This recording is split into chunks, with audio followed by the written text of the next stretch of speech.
하나님 진심으로 감사합니다. 사랑하는 성도 여러분, 설날이고 또 주일인데요. 오늘도 주를 사모하는 우리 모두에게 크신 하나님의 은혜와 평강이 넘치시기를 주의 이름으로 간절히 축원합니다.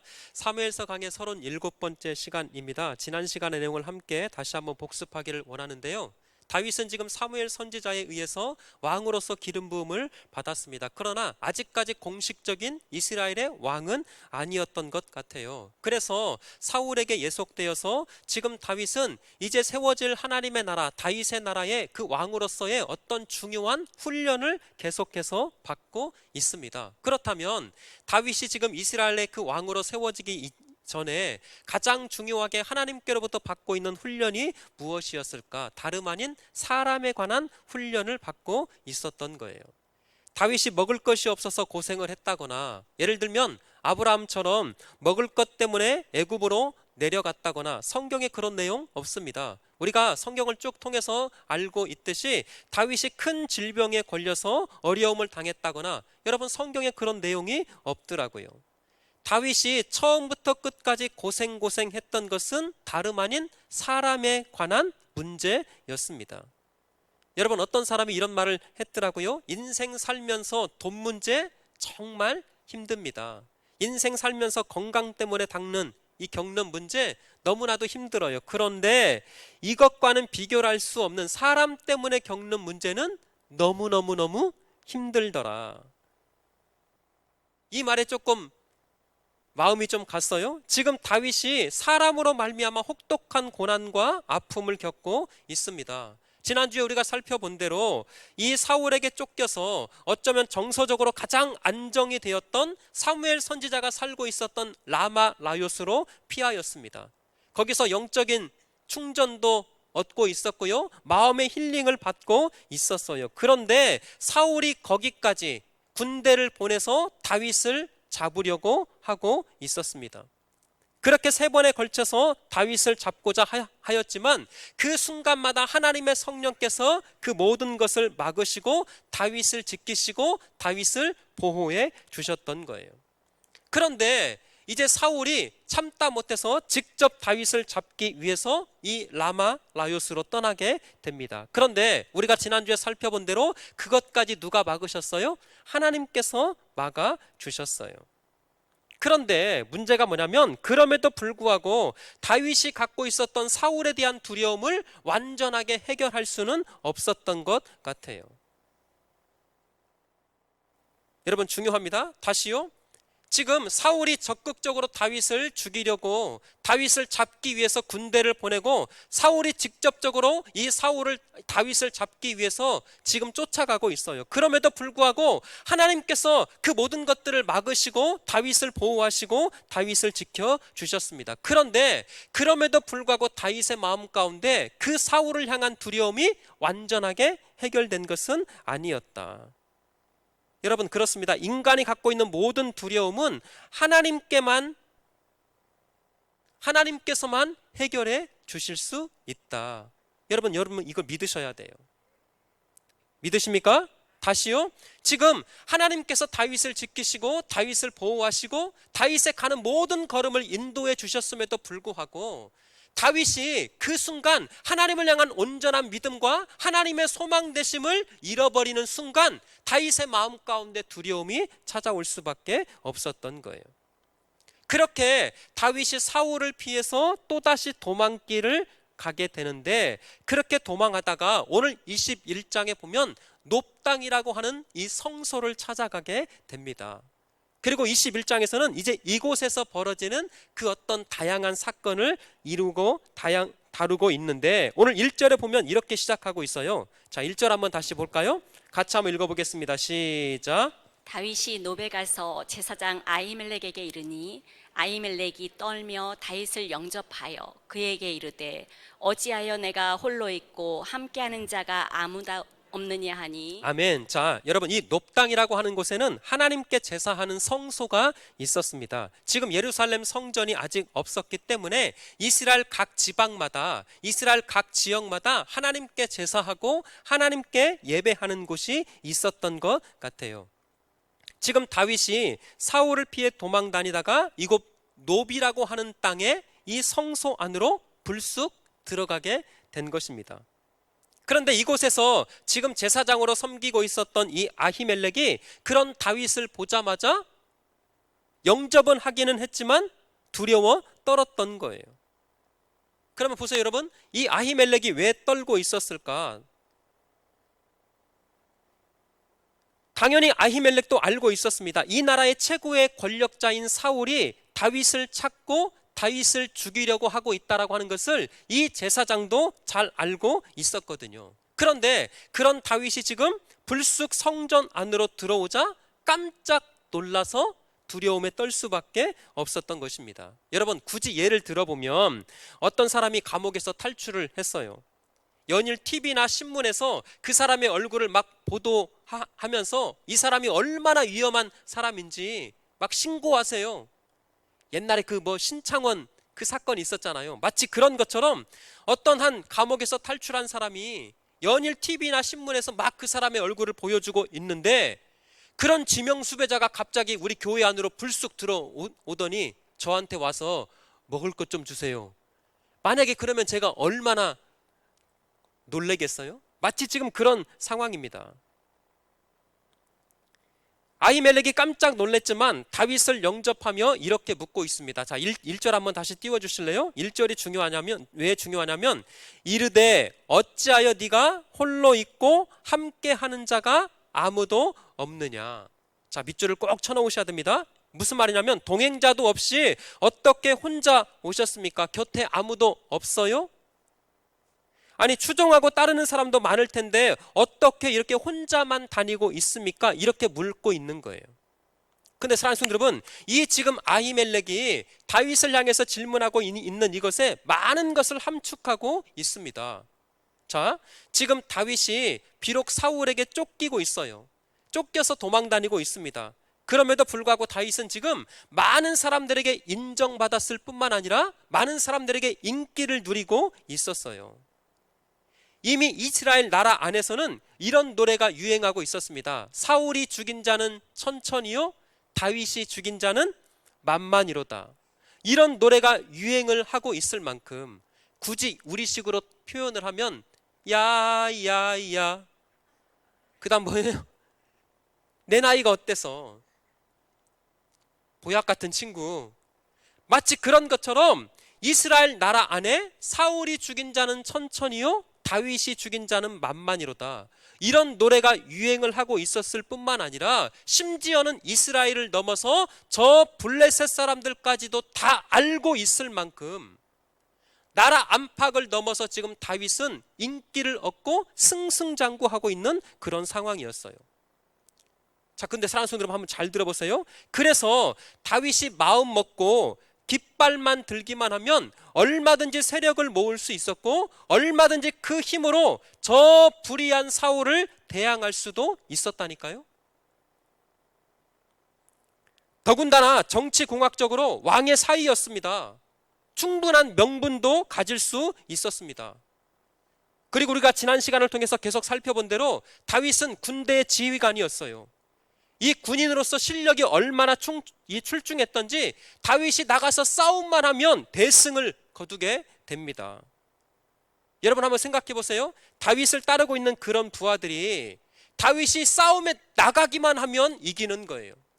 블레셋과 전쟁만 하면 대승을 합니다. 부하들이, 이 다윗을 따르는 부하들이 다윗을 좋아하지 않을 수 없었을 것 같아요. 그래서 얼마든지 지금 다윗이 깃발 들고 나를 따르라, 더 이상 이대로는 못 살겠다, 민초들이여 우리 함께 대업을 이룹시다. 만약에 다윗이 그렇게 선동만 했다면 얼마든지 그런 불의한 사울을 대적하고 힘으로 상대할 수 있었던 거예요. 근데 사랑하는 성도 여러분, 놀라운 것은 뭐냐면 사울에 쫓기고 있어요.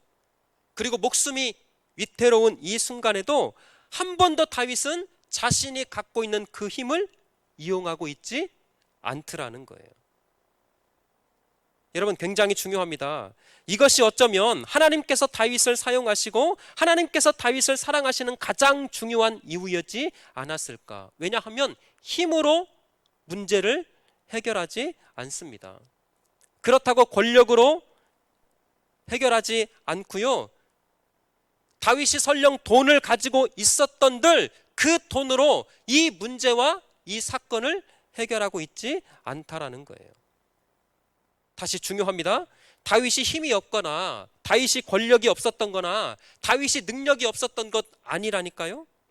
얼마든지 자신이 갖고 있는 것으로 해결할 수 있었음에도 불구하고 지금 다윗이 사울에게 쫓기고 있는 그런 상황에서도 그 모든 것들을 감추고 사용하지 않고 있는 이 모습.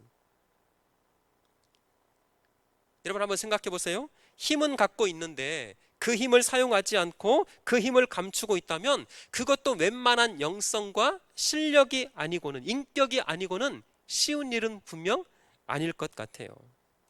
우리 가끔 TV나 인터넷 매체를 통해서 정치인들의 문제가 이런 것 아니겠습니까? 권력을 남용하는 거예요. 자신이 갖고 있는 지위와 능력을 이용해서 부당 이득을 취하고, 그런 거 우리 심심치 않게 볼 수 있는 것처럼 다윗이 자신이 갖고 있는 힘과 권력과 인기와 그 명성을 얼마든지 이용해서 수많은 사람들을 대동하고 거느리면서 자신을 쫓아오는 그 사울을 대적하고 대항할 수 있었어요. 근데 오늘 1절에 보니까 다윗이 그 모든 것들을 다 물리치고 혼자만 다니고 혼자만 도망 다니고 있었던 거예요. 역사 속에 이런 사람이 누가 있을까? 자신이 갖고 있는 힘을, 자신이 갖고 있는 능력을, 그것을 사용하지 않아요. 그것으로 해결하지 않는 사람.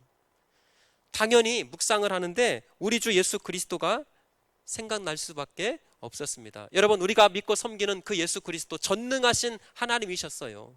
말씀 한마디로 온 우주 만물을 창조하신 분이 우리 주 예수 그리스도이셨습니다. 성경에 보니까 우리 주 예수님께서 십자가의 그 고난을 앞에 두고 얼마든지 하늘의 그 12영이 넘는 천군 천사들을 다 동원해서 자신을 대적하고 자신을 괴롭히는 이 십자가로 이끄는 그 수많은 무리들, 그 12영을 명하여서 다 쓸어버리실 수도 있었어요. 그런데 성경에 보니까 우리 주님께서 베드로에게 이런 말씀을 하십니다. 칼을 칼집에 도로 넣어라. 칼을 든 자는 칼로 망한다. 힘과 권력을 가지고 있다고 함부로 사용하면 안 된다. 더구나 모든 것을 힘으로 해결한다면 결국 너도 그것 때문에 망할 거야. 여러분, 저는 한 주간 동안 이 본문을 가지고 참 많은 묵상을 했습니다. 나는 과연 어떠한가? 나는 혹시 담임 목사라고 하는 이 내가 갖고 있는 힘과 권력과 이 위치를 가지고 어떤 문제를 해결하려고 하지는 않는가? 내가 갖고 있는 힘과 권력과 그 위치를 이용해서 내가 갖고 있는 생각과 내가 갖고 있는 뜻을 주입시키고 그것을 판단하고 그것을 관철하려고 하지는 않는가? 사랑하는 성도 여러분, 여러분들은 어떠세요? 사람은요, 조금만 힘을 가지고 있어도, 쥐똥만한 무언가를 손에 누리고만 있어도 그것을 얼마나 과시하고 싶어 하는지, 그것을 얼마나 쓰고 싶은지, 그것을 얼마나 사용하고 싶어 하는지, 이것이 모든 인간이 가지고 있는 속성이래요. 마음이래요. 자루 속에 송곳이 어디서든 삐져나오기 마련이듯 내가 갖고 있는 그것을 과시하고 폼을 잡고 싶어 하는 것이 우리네 인생일진데, 여러분, 요즘 젊은 사람들이 플렉스 하는 것이 유행이라고 그래요? 혹시 들어보신지 모르겠어요? 플렉스, 과시하다. 차 샀다고 과시하고, 명품 옷, 명품 가방 플렉스 하는 거예요. 자랑하는 것입니다. 인터넷에 올리고, 심지어는 맛있는 것 먹을 때마다 그거 사진 찍어서 봐라, 나 이런 거 먹었다, 과시하는 거예요. 돈 자랑하고. 그러니까 내가 누리는 것을, 나만 누리고 있는 그것을 사람들에게 과시하고 자랑하고 싶어 하는 것. 여러분, 그런데 다윗이 그 엄청난 인기와 명성과 힘을 가지고 있었음에도 불구하고, 사울에게 더군다나 쫓기고 있는 그런 위치와 상황임에도 불구하고, 다윗이 처음부터 끝까지 자신이 갖고 있는 힘과 권력을 한 분도 사용하고 있지 않더라는 거예요. 사랑하는 성도 여러분, 축복합니다. 우리의 힘과 우리의 자랑이 오직 하나님만 되시기를 주의 이름으로 간절히 축원합니다. 세상의 힘을 자랑하고 세상의 힘으로 해결하려고 하는 것이 아니라 우리 인생 살면서 어떤 상황에서도 하나님만 의지하며, 아니 하나님만 붙들며, 그렇게 하나님만 소망 삼고 잠잠히 하나님의 때를 기다리며 기도로서 해결받는 저와 여러분들의 인생 될 수 있기를 주의 이름으로 간절히 축원합니다. 다시 한번 여러분 2절 말씀 3절 한번 볼까요? 2절에 이렇게 말하고 있네요. 다윗이 제사장 아히멜렉에게 이르되 왕이 내게 이를 명령하고 이르시기를 내가 너를 보내는 것과 내게 명령한 일은 아무것도 사람에게 알리지 말라 하시기로 내가 나의 소년들을 이러이러한 것으로 오라고 말하였나이다. 자, 3절 한번 같이 읽어볼게요. 시작. 이제 당신의 수중에 무엇이 있나이까? 떡 5덩이나 무엇이나 있는 대로 내 손에 주소서 하니. 아멘. 자, 여러분, 그러니까 아히멜렉이 이렇게 물었어요. 어떻게 혼자만 다니세요? 그나저나 무슨 일로 여기를 오셨습니까? 그랬더니 다윗이 이렇게 대답을 합니다. 내가 지금 급하게 왕의 명령을 받고 왕의 특명을 받고 오느라 혼자 왔습니다. 내 부하들은 저기 지금 은신처에 숨어 있는데 혹시 수중에 먹을 것이 있으면 나에게 떡 5덩이만 주세요. 혹시 떡이라도 없으면 아무거나 좀 먹을 것 좀 나눠주세요. 근데 여러분 중요합니다. 지금 아히멜렉에게 정중하게 요청하고 있는 것 같지만 사실은 다윗이 거짓말하고 있는 것이에요. 다시요. 정중하게 요청하고 있는 것 같지만 사실은 다윗이 아히멜렉 이 제사장에게 거짓말을 하고 있습니다. 여러분 저는 이 모습을 보면서 결국 다윗도 죄를 갖고 있는 사람이구나. 여러분 인간은 어쩔 수 없더라고요. 아무리 영성과 믿음이 뛰어난 다윗이라도 두려움에 사로잡히고 위기가 찾아오자 탁 입 밖으로 반사적으로 튀어나오는 것이 뭐하고 있어요 지금? 거짓말하고 있는 거예요. 어떤 사람이 이런 말을 했더라고요. 사람이 악해서 거짓말을 하는 것도 있지만 천성적으로 약하기 때문에 거짓말을 한다. 어떠세요?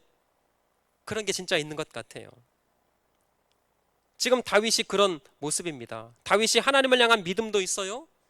1절에서처럼 하나님을 향한 신앙도 분명히 가지고 있었습니다. 그럼에도 불구하고 인간적인 그 연약함 때문에 반사적으로 거짓말이, 살기 위한 거짓말이 툭 튀어나오고 있는 거예요. 내가 지금 왕의 은밀한 명령을 받고 이 자리에 왔습니다. 그런데 며칠 동안 광야를 헤매는 동안 밥을 먹지 못했습니다. 먹을 것이 있으면 좀 나눠주세요. 몹시 시장에서 그러는데 떡 5덩이만 있으면 좀 주시고 혹시 그것 없으면 아무거나 좀 먹을 것이라도 좀 있으면 주세요. 자, 이해되셨죠? 이에 대한 아히멜렉의 대답이 바로 4절입니다. 4절 한번 띄워주실래요? 자, 시작. 제사장이 다윗에게 대답하여 이르되 보통 떡은 내 수중에 없으나 거룩한 떡은 있나니 그 소년들이 여자를 가까이만 하지 아니하였으면 주리라 하는지라. 아멘. 그러니까 이 아히멜렉 제사장이 이렇게 대답을 한 것입니다. 당장 대접할 만한 떡은 내 수중에 지금 없습니다. 그런데 성소에 하나님께 바쳐진 거룩한 떡은 있습니다. 자, 중요합니다. 혹시 여인을 가까이 한 일만 없다면 그 떡을 나누어 주겠습니다. 그렇게 하나님께 바쳐진, 성소에서 하나님께 바쳐진 이 거룩한 떡을 취하여 다윗에게 주었던 거예요. 자, 이해되셨죠? 자, 그런데 여기에 문제가 있습니다. 다시요. 지금 이 떡은 성소에서 하나님 앞에 제사하고 하나님 앞에 드려진 거룩한 떡이었기 때문에 일반인들은 절대 먹을 수가 있었다, 없었다? 없었습니다. 성경 율법에 보면 이 떡은 하나님 앞에 드려진 거룩한 떡이었기 때문에 반드시 제사장과 그 후손들만 먹을 수 있도록 하나님께서 율법으로 딱 정해놓으셨어요. 자, 레위기 24장 8절입니다. 자, 중요하니까 한번 읽어볼게요. 시작. 안식일마다 이 떡을 여호와 앞에 항상 진설할지니 이는 이스라엘 자손을 위한 것이요 영원한 언약이니라. 자, 9절은 제가 읽겠습니다. 이 떡은 아론과 그의 자손들에게 돌리고 그들은 그것을 거룩한 곳에서 먹을지니 이는 여호와의 화제 중 그에게 돌리는 것으로서 지극히 거룩함이니라. 이는 영원한 규례니라. 아하, 지금 하나님 앞에 바쳐진 이 떡은 아론과 그 자손들, 그러니까 제사장들만이 먹을 수 있었습니다. 그리고 더 중요한 거 잘 보세요. 이 떡은 절대 외부에서 먹을 수 없었고 반드시 성소 안에서만 먹을 수가 있었던 거예요. 자, 그러면 이 사실을 아히멜렉과 다윗이 몰랐을까? 아니요, 다 알고 있었을 거예요. 그럼에도 불구하고 지금 이 떡을 내어주고 다윗 역시 그 떡을 받아서 먹었습니다. 다시 말씀드릴게요.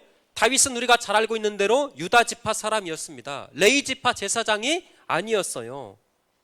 그럼에도 불구하고 이것을 모를 리 없었던 이 아히멜렉 제사장이 이 하나님 앞에 바쳐진 거룩한 떡을 다윗에게 기꺼이 내어주었고, 그리고 다윗이 그 떡을 먹었을 뿐만 아니라 그 떡을 성소 밖으로 들고 나가서 다윗의 부하들에게 나누어 주었다면 이것은 지금 하나님께서 명하신 율법을 정면으로 부정하고 어긴 것이 되는 것입니다. 사랑하는 성도 여러분, 여기서 우리가 중요한 가치관의 충돌을 발견할 수 있습니다. 제도가 우선이냐, 생명이 우선이냐, 율법이 중요한가, 사랑이 더 앞서는가, 법대로 할 것인가, 아니면 법을 어기더라도 생명을 살릴 것인가. 여러분, 인생 살다 보면 분명히 한 번쯤은 경험되는 상황이더라고요. 신앙생활을 하다 보면, 교회에서 목회를 하다 보면 여러분 교회 안에서 이런 일을 종종 경험할 수 있습니다. 법대로 할 것인가 말 것인가. 법대로 하자니 그 영혼이 죽을 것 같고, 그렇다고 무작정 사람만 택하자니 교회 안에 세웠던 원칙이 무너질 수밖에 없는 거예요. 여러분, 만약에 이런 상황이라면 어떻게 해야 될까요? 법대로 하면 한 생명과 한 영혼이 다칠 수가 있어요. 그러나 무작정 그 한 생명을 택하자니 지금까지 지켜왔고 지금까지 알고 있었던 이 원칙을 깨트리고 무너뜨려야 한다면, 이런 상황 가운데 과연 우리는 어떤 선택을 해야 될까? 여러분, 고민할 것 없습니다. 언제나 성경이 말하는 것은 생명이 먼저이고 생명이 훨씬 더 우선하고 중요하다라고 하는 것을 지금 가르쳐주고 있다라는 거예요. 왜? 결국 율법도, 하나님께서 우리에게 주신 그 법도 생명을 보호하고 생명을 살리기 위함이기 때문에.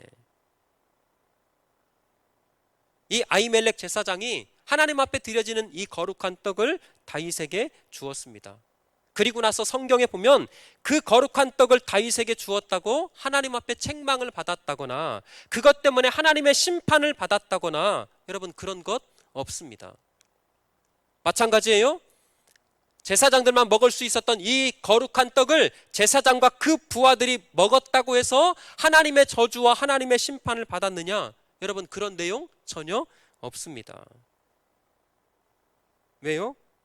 중요합니다. 율법을 주신 궁극적인 목적이 다름 아닌 생명을 살리는 것에 있었기 때문에 하나님께서 이 부분에 대해서 특별한 심판과 특별한 저주와 특별한 말씀이 없었던 거예요.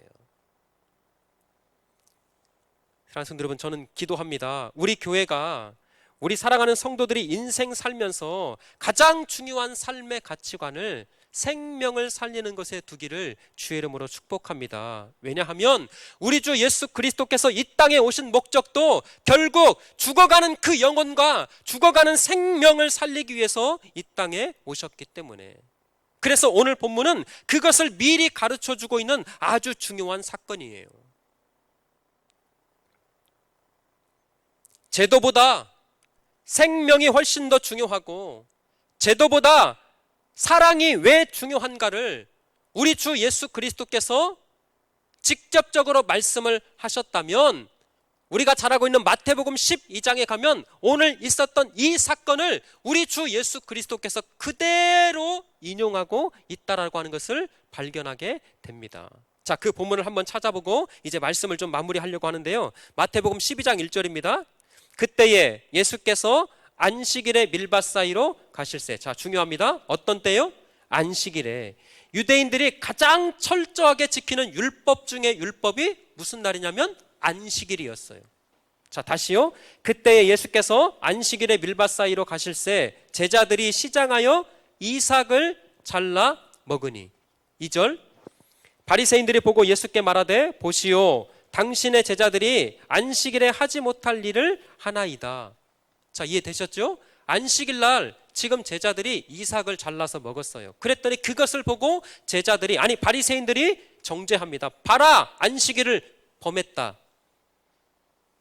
그랬더니 3절, 이제 그 유명한 말씀. 자, 같이 한번 읽어볼게요. 시작. 예수께서 이르시되 다윗이 자기와 그와 함께한 자들이 시장할 때 한 일을 잊지 못하였느냐. 자, 잠깐만요. 중요합니다. 아하, 지금 바리새인들이 안식일에 이삭을 잘라 먹은 그것으로 정죄하고 판단하고 있어요. 맞죠? 그랬더니 뜻밖에도 우리 주님께서 그것을 반박하기 위해서 한 가지 사건을 인용을 하고 있는데 오늘 이 21장에 있었던 그 사건을 인용하고 있는 거예요. 자, 4절. 그가 하나님의 전에 들어가서 제사장 외에는 자기나 그 함께한 자들이 먹어서는 안 되는 진설병을 먹지 아니하였느냐. 다시요. 지금 예수님께서 제도를 택할 것인가, 생명을 택할 것인가, 제도를 택할 것인가, 사랑을 택할 것인가라고 하는 이 절박한 상황 가운데서 예수님께서 뜻밖에도 이 사건을 지금 인용하고 계시는 거예요.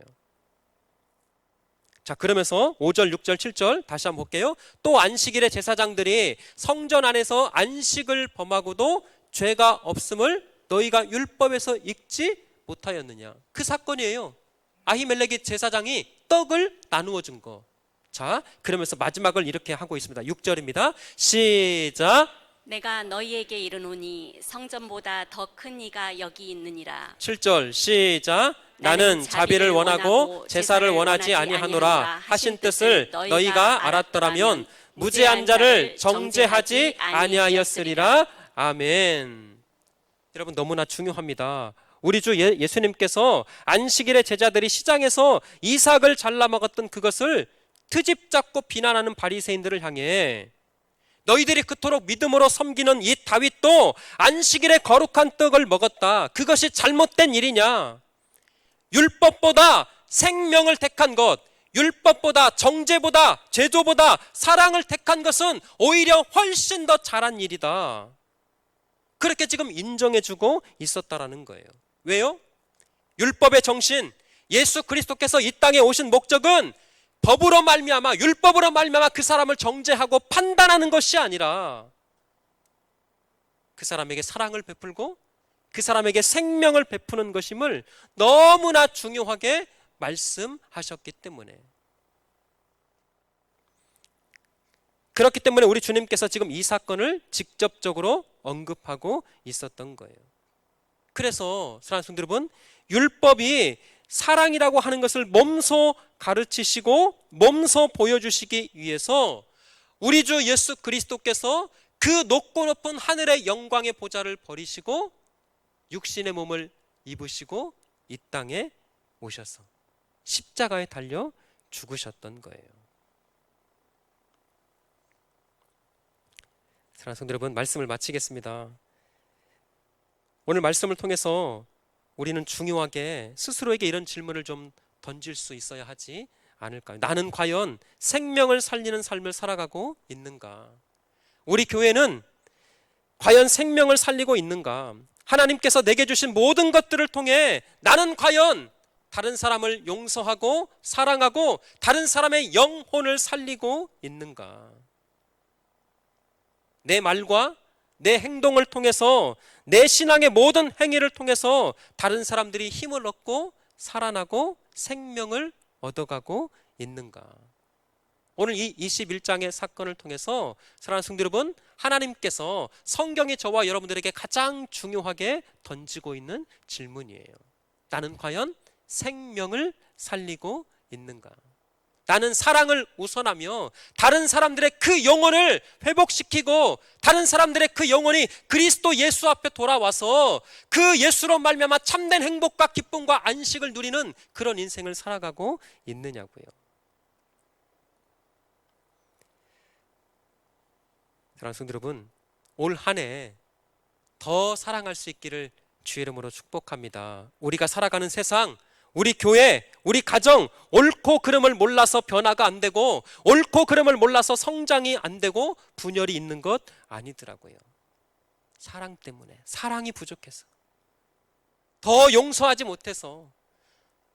우리가 언제나 제도와 율법은 더 앞서는데 정말 그리스도 예수의 마음을 닮아, 아니 그리스도 예수의 그 마음을 내 가슴에 품고 더 용서하지 못하고 더 사랑하지 못하는 그것 때문에 사실은 교회 안에 분열이 있고 가정 안에, 형제 간에 그 힘든 어려움과 분란과 어려움이 있는 것 아니겠느냐고요.